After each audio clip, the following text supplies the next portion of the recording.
Hi again, this is Black American Indian, and the next topic that I wanted to talk about is genealogy. And again, I'm referring to this book and just other things too that I've read over, the years, and it may come back to me. Let's see.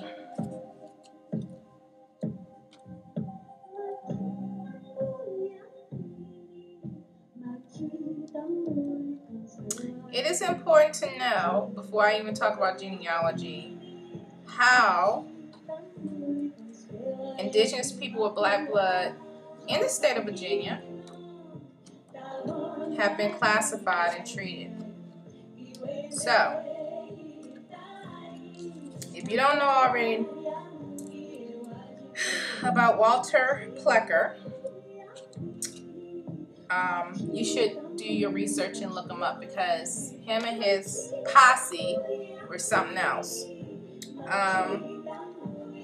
He was a eugenicist in Virginia's Register of Vital Statistics, and he was responsible for changing records of people's race, because the goal was to keep the Negro blood out of their community.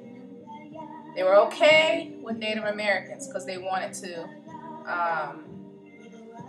assimilate them anyway and just be done with them eventually, and they'll blend in with the white race. But the black blood, for whatever reason, there are people who despise sub-Africans. Don't know why, I don't get it. There's plenty of people with a drop of black don't look black. They don't have the phenotype, they don't have the hair, nothing. They look like whatever race that they're mixed with outside of the black. So they wanted to make sure that these people with that drop of black blood were not passing for white and then mixing into their race and poisoning or polluting or whatever their bloodline. But they were okay with Native Americans. Don't get it. So anyway, so that's why I'm coming to this, because again, you have people who are non-black who are mixed with indigenous Americans, and they just don't get it. We have a very unique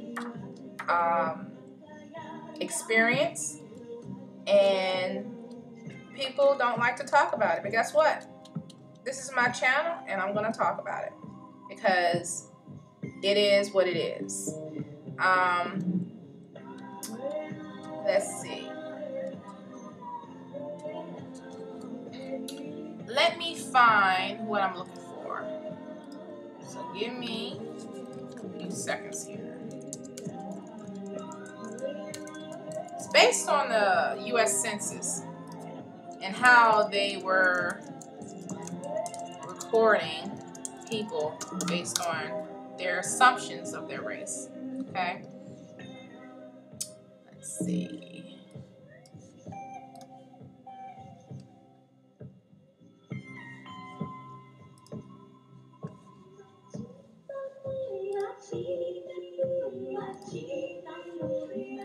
Okay.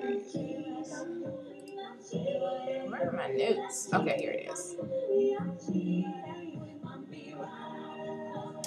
This is what I came across. And let me make sure I see.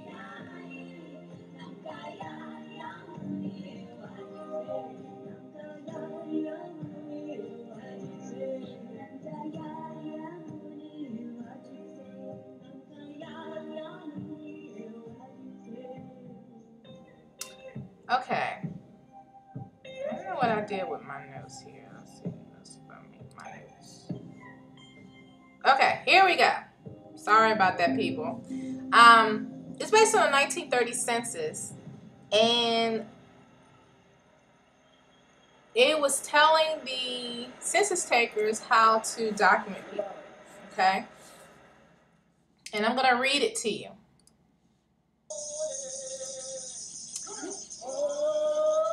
Number 151. Negroes. This is how they were supposed to classify people with Negro or colored or whatever. A person of mixed white and Negro blood should be returned as Negro, no matter how small the percentage of Negro blood. So again, that's that one drop. Both black and mulatto persons are to be returned as Negroes. I can't tell you how many times I found my family in the records as mulatto, and then they went back to Negro in 1930. Okay, without distinction. So it's like, we don't care. We don't care. You're just black. Period. We ain't gonna sit here and try to double slice you up and figure out what percentage of this and that you are. We're not doing that. A person of mixed Indian and Negro blood should be returned a Negro. Again, let me read that. A person of mixed Indian and Negro blood should be returned a Negro. Okay? Unless the Indian blood predominates and the status as an Indian is generally accepted in the community. Okay? Number 152, Indians. A person of mixed white and Indian blood should be returned as Indian, except where the percentage of Indian blood is very small, or where he is regarded as white person by those in the community where he lives. So if people think he's a white guy and they, he lives as a white guy or whatever, or she or their family, then they're white.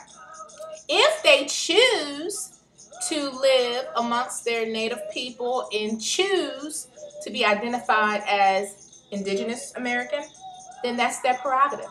Do you see the contradiction here? I hope you do. And then it says, see paragraph 151, the one I just referred to about Negroes. It says, see paragraph 151 for mixed Indian and Negro.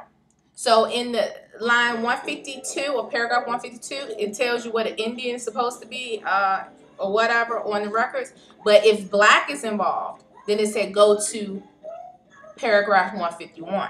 See? See? Okay. Paragraph 153 or number 153, it says for a person reported as Indian in column 12, a report is to be made in column 19 as to whether full blood or mixed blood. And in column 20, the name of the tribe is to be reported. For Indians, column 19 and 20 are thus to be used to indicate the degree of Indian blood in the tribe instead of the birthplace of father and mother.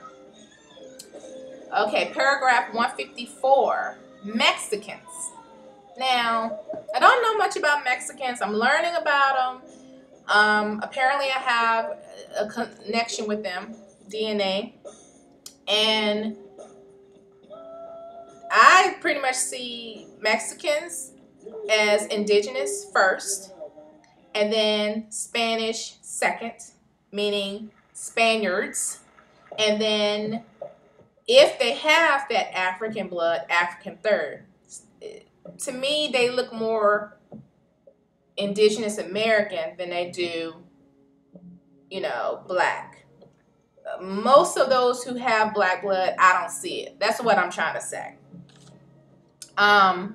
So anyway, this is what this paragraph said, how you should identify a Mexican. It says, partially all Mexican laborers are of a racial mixture difficult to classify, though usually well recognized in the localities where they are found. In order to obtain separate figures for this racial group, it has been decided that all persons born in Mexico or having parents born in Mexico who are not definitely white, Negro, Indian, Chinese, or Japanese should be returned as Mexican. Whatever. And then paragraph 155, it says other mixed races. So you're mixed with some other stuff. It says any mixture of white and non-white should be, hold on, screensaver. Can't even see what I'm trying to read. Okay. It says any mixture of white and non-white should be reported according to the non-white parent. Okay. Mixtures of colored races should be reported according to the race of the father, except Negro Indian. See paragraph 151. You see the double standard? So it's saying mixtures of colored races should be reported according to the race of the father, except for the Negro Indian. And right before that, it says any mixture of white and then a non-white, then that child or person will be referenced as the non-white parent. So if let's say a white parent, a Native American parent, that child will be considered Native American in so many words.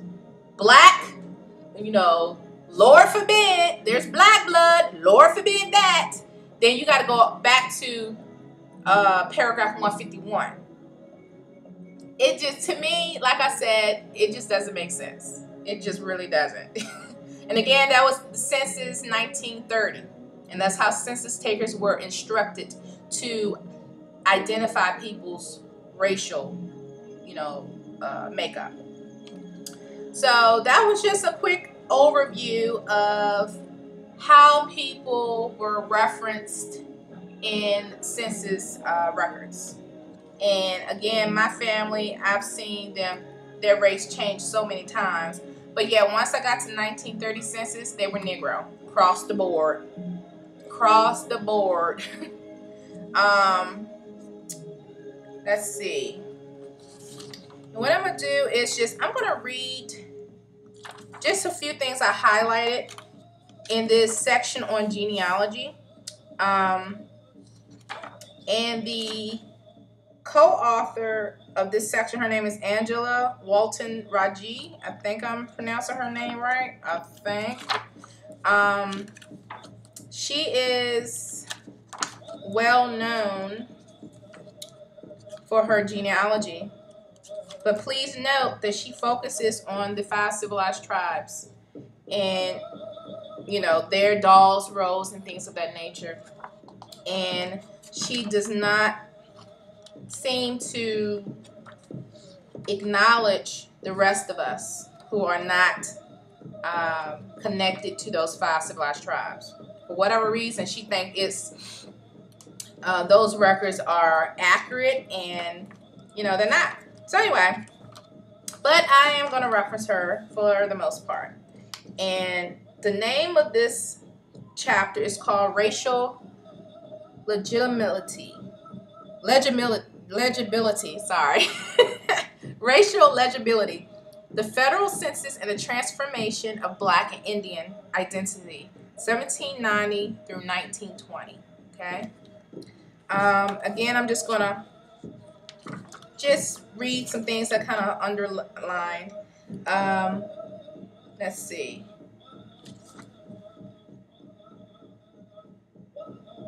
The dilemma concerning whether to consider slaves and Indians as part of the population was solved with the following 2 priorities. Respective numbers of the population shall be determined by adding to the whole number of free persons, including those bound to service for a term of years, and excluding Indians not taxed. 3/5 of all other persons.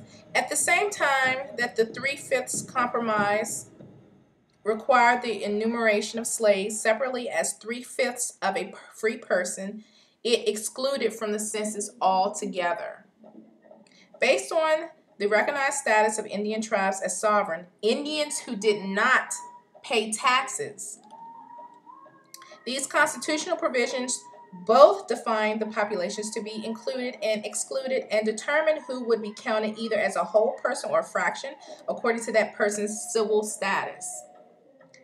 only those native people considered assimilated enough to be called civilized Indians were to be included in the decennial census count and hence in the apportionment totals. And this was in regards to, because I kind of skipped, it was a technique of enumeration, that was the section, and it was in regards to the tax records. And let's see.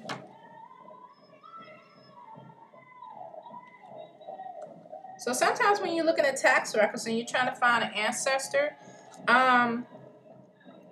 if they were Native American and if they weren't assimilated enough and they didn't fall into that cookie cutter, assimilated, they're civilized, they can't handle their own money, then they weren't even on the tax records. Okay, part 2B coming up.